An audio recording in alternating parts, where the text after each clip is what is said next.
ओम नमः सिद्धेभ्यः। ओम नमः सिद्धेभ्यः। ओम नमः सिद्धेभ्यः। अहिंसा परमो धर्म की, महावीर भगवान की प्रातः स्मरणीय परम पूजाचार्य गुरुवर श्री विद्यासागर जी मुनि महाराज की जय। बोलिए प्रथम व्यापक समर्थ 108 समय सागर जी महाराज की, मुनि संघ की। हाँ, मंदिर जी में कोई भी कार्यकर्ता जाए, मंदिर पूरा खाली रखें और मंदिर बंद होगा, कोई भी उस समय दर्शन के लिए नहीं पहुंचेगा, वहां पर वॉलंटियर पहुंचे।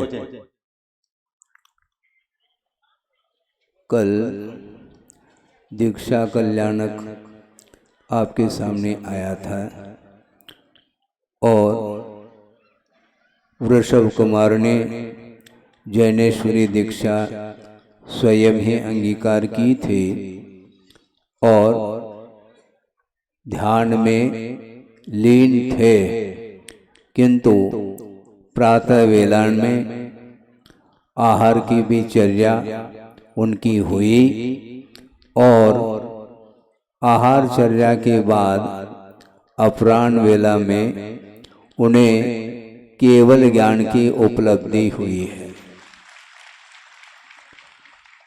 बड़ा विस्मय होता है कि कर्म की ऐसी अद्भुत शक्ति जिसने आत्मगत अनंत शक्ति को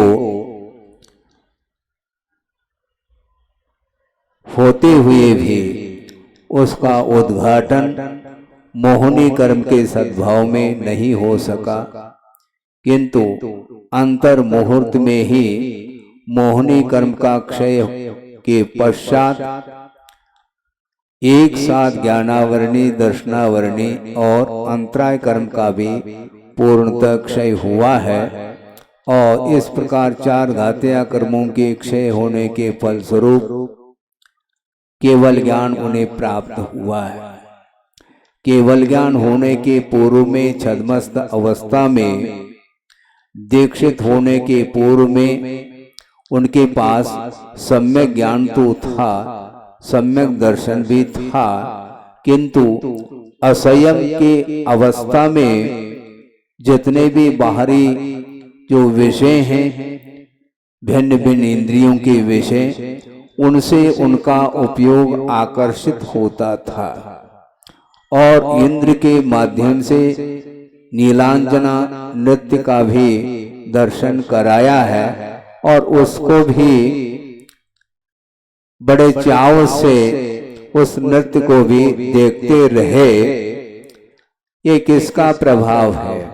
मोहनी कर्म का प्रभाव है और मोहनी कर्म के उदय होते जितने भी नौ कर्म हैं, भिन्न वस्तु, वो वस्तु सारे प्रभावित करती सी नजर आती हैं, किंतु जड़ वस्तु कभी भी चेतन वस्तु को प्रभावित करती नहीं, किंतु आत्मा का ही उपयोग उस ओर जाता है जिसके कारण उपयोग में मलिनता आती है और जब तक उपयोग मलिन रहेगा तब तक वह पर वस्तु के साथ ही संबंध रखता चला जाता है। और आज केवल ज्ञान होने के उपरांत ऐसी शक्ति उद्घाटित हुई है, अब वह नीलांजना का दृश्य भी सामने आ जाए तो सारे अप्सराएं उनके उपयोग को चलायमान करने में सक्षम सिद्ध नहीं होती है। आप लोगों ने भक्तामर का पाठ पढ़ते होंगे, चित्रम किमत्र यदिते त्रिदिशांगनाभिर नीतम मनागपि मनो न विकार मार्गम कल्पांत काल मरुता चलिता चलेन कि मंदरादृशिकरम चलितम कदाचित। इस प्रकार ये पंक्ति आप लोग प्रतिदिन पढ़ते हैं। वो सारे स्वर्गीय अप्सराएं प्रभु के मन को चलायमान करने सकी। इसमें आश्चर्य की क्या बात है? उदाहरण ये दिया, प्रलय कालीन जो तूफान है, पवन है, जो कि छोटे बड़े पहाड़ों को भी चलायमान करने की क्षमता जिस तूफान में है, किंतु उस तूफान के द्वारा क्या सुमेरु पर्वत हिल सका? क्या संभव नहीं, क्योंकि सुमेरु पर्वत अनंत काल से जहां पर अवस्थित है वहीं पर अवस्थित है, उसमें किसी भी प्रकार से वाइब्रेशन संभव नहीं है।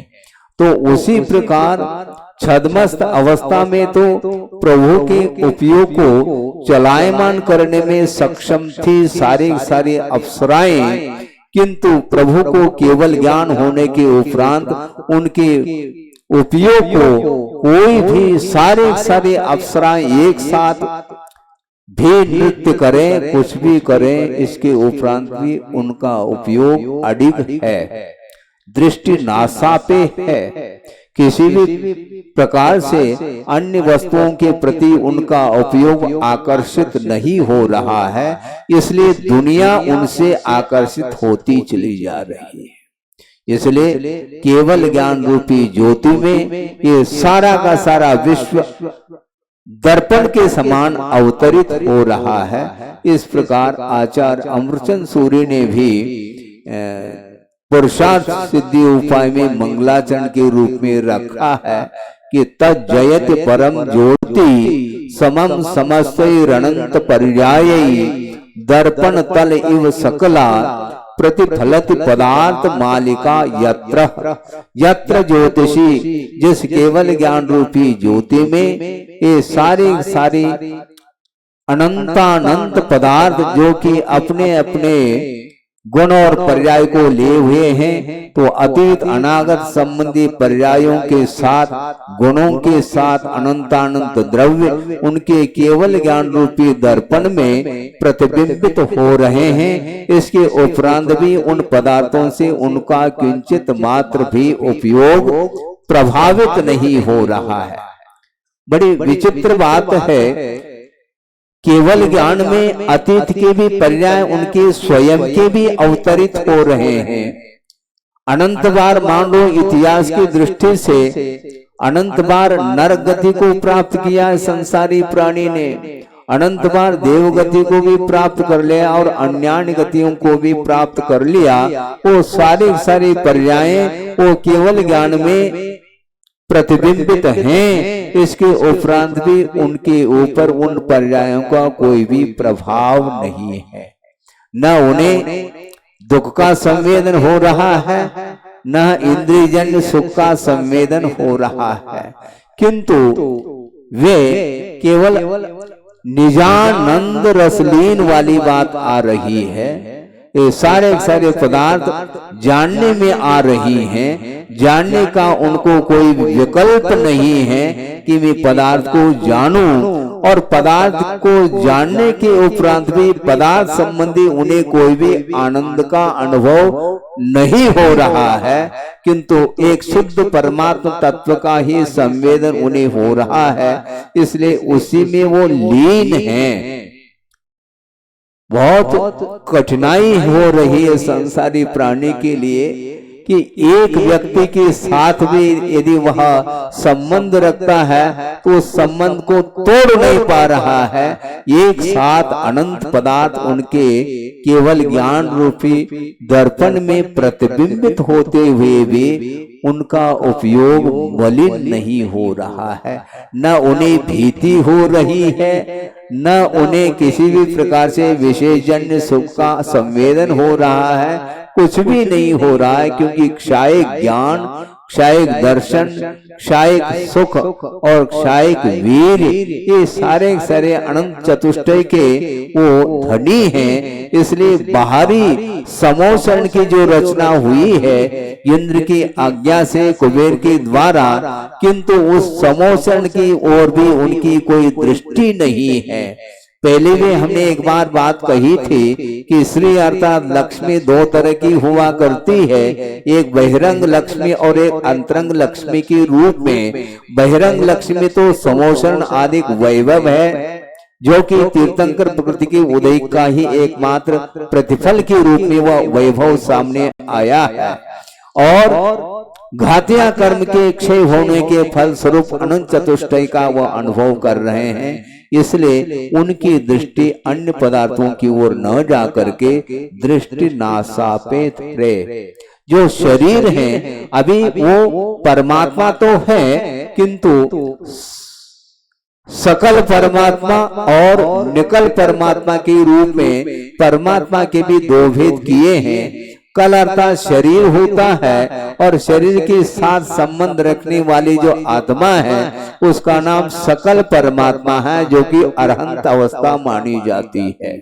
और शरीरातीत होने के उपरांत वो निकल परमात्मा मानी जाती है। इस प्रकार दिव्य शरीर के भीतर ही वह आत्म तत्व अवस्थित है। इसके उपरांत भी परम अवतारिक शरीर होने के बावजूद भी अपने उस दिव्य शरीर के प्रति भी कोई दृष्टि उनकी रही नहीं, क्योंकि अंतर्दृष्टि के बिना परमात्म पद प्राप्त नहीं होता है। इसलिए अंतर्मुहूर्त में वो ध्यान में लीन हो गए और अंतर्मुहूर्त में उन्हें केवल ज्ञान की उपलब्धि हुई है। वस्तुतः ध्यान अंतर्मुहूर्त के लिए हुआ करता है, किंतु वृषभनाथ भगवान को केवल ज्ञान प्राप्त करने के लिए जो साधना उन्होंने की उसमें 1000 वर्ष तक उन्होंने निरंतर रत्नत्रय की उपासना की, निर्दोष रत्नत्रय की उपासना। फिर कहीं जा करके अंत में अंतर्मुहूर्त में ध्यान में लीन होने के उपरांत केवल ज्ञान प्रकट हो गया है। केवल ज्ञान प्रकट करना खेल नहीं है बंधु। हमारा ये क्षण के लिए भी उपयोग स्थिर नहीं रह पाता है और हम परिणाम चाहते हैं, रिजल्ट चाहते हैं, कुछ इसका फल क्या मिलेगा। किंतु वस्तुतः साधना करते समय साधक की दृष्टि हमेशा फल की ओर नहीं जाती है, किंतु कर्म क्षय के उद्देश्य को लेकर के निरंतर वो साधना करते रहते हैं। और गुरुदेव के सामने एक सज्जन ने जिज्ञासा रखी कि महाराज ये साधना कब तक करें, इसकी क्या सीमा है। तो उन्होंने बहुत अच्छा उत्तर दिया कि साधना की यदि कोई सीमा है तो जब तक साध की उपलब्धि न हो तब तक वो साधना करते चले जाएं, वही साधना की सीमा मानी जाती है। हाँ, जब तक मोक्ष प्राप्त न हो तब तक निरंतर आपको साधना करनी पड़ेगी। एक भव में यदि मान लो साध्यभूत तत्व प्राप्त नहीं हो पाता तो भव भवांतर तक भी आपको साधना में उतरना पड़ेगा। कितने भव लग सकते हैं कुछ कहा नहीं जा सकता। अनादि मिथ्या दृष्टि मान लो प्रथम बार जिसने सम्यक दर्शन को प्राप्त कर लिया है उसके उपरांत वह सम्यक दर्शन अंतर्मुहूर्त में मान लो छूट भी गया तो वह अर्धपुद्गल परिवर्तन काल तक वह संसार में मैक्सिमम काल जिसको बोलते हैं वह परिभ्रमण करता रहता है।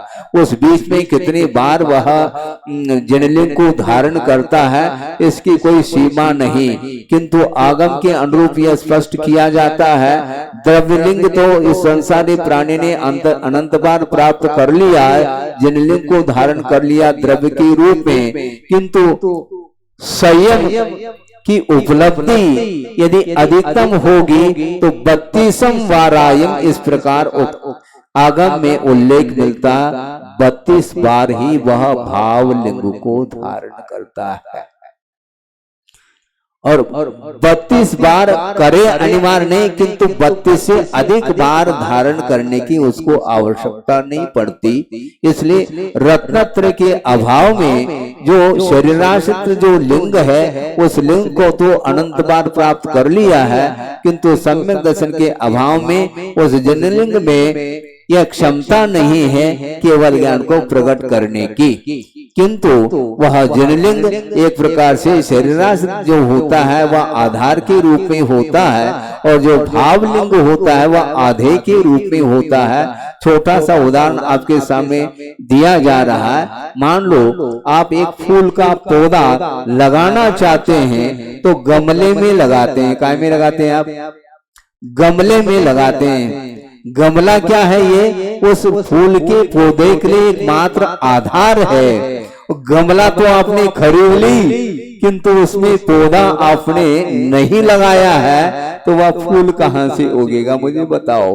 उसी प्रकार ये जललिंग माना जाता है, शरीर आश्रित, और इसके आधार से रत्नत्रय की जो आराधना की जाती है वह भाव लिंगात्मक वह आराधना मानी जाती है रत्नत्रय की। इस प्रकार भगवान ने, प्रभु ने जैनेश्वरी दीक्षा स्वयं ली थी कल, और एक ही मात्र दिन व्यतीत हुआ और प्रातः वेला ने एक बार आहार की चर्या उन्होंने आगम के अनुरूप संपन्न की थी। कितनी साधना, अनूठी साधना उन्होंने की है। संकल्प पूर्वक 6 महीने तक उन्होंने निरंतर अनशन रखा, निराहार रहे। उसके बाद भी वह अंतराय कर्म इतना प्रबल रहा कि 6 महीने तक वह निरंतर उठते रहे। इसके उपरांत भी उन्हें लाभ नहीं हुआ आहार का। इसके उपरांत भी उन्होंने किसी को संकेत नहीं दिया, अखंड मौन साधना करते रहे। आगम के अनुरूप यदि मिलता है तो ग्रहण कर लेंगे, नहीं है तो किसी भी प्रकार से मन से, वचन से, काय से कृतकारिक अनुमोदना की अपेक्षा से किसी को संकेत आदि को देने का भाव तक नहीं किया, और फल स्वरूप उस साधना में वो खरे उतर गए और लास्ट में उन्होंने अंतर्मुख के लिए ध्यान किया है। और यह ध्यान वस्तुतः देखा जाए गृहस्थ आश्रम में संभव नहीं है। शिवचंद्र आचार्य हुए, उन्होंने ज्ञानार्णव में स्पष्ट किया है कि खपुष्प मतवा संगम खरस्यापि प्रतीयते न पुनर्देश काले भी ध्यान सिद्धिर ग्रहाश्रमे। गृहस्थ आश्रम में ध्यान की सिद्धि असंभव है। आकाश में फूल लग सकते हैं, जबकि यह असंभव है, फिर भी मान लो इससे ऐसा कुछ हो जाए, ये भी संभव है। गधे के सींग हो सकते हैं, ये सारे अनहोनी घटनाएं घटित हो सकती हैं। इसके बावजूद भी आचार्य कहना चाहते हैं गृहस्थ अवस्था में किसी भी देश और किसी भी काल में ध्यान, कर्म क्षय के योग्य ध्यान संभव नहीं है गृहस्थ अवस्था में। इसलिए उन्होंने मुनिव्रत अंगीकार किया था। दिगंबर अवस्था को धारण करके परिग्रह, बाहरी परिग्रह का विमोचन करके और भीतरी परिग्रह के क्षय करने के लिए उन्होंने उद्यम किया, प्रयत्न किया, और फल स्वरूप उन्हें केवल ज्ञान उत्पन्न हुआ है। और हमें भी केवल ज्ञान उत्पन्न हो, इस पवित्र भावना के साथ ही इस विषय को पूर्ण किया जाता है। अहिंसा परमो धर्म की जय। बोधि समाधि परिणाम शुद्धि स्वात्मोपलब्धि शिव शोक सिद्धि चिंतामणिम चिंतित वस्तुदाने त्वाम वंदमानस्य ममास्तु देवी। परम पूजाचार्य गुरुवर श्री विद्यासागर जी महाराज की हमारे बीच में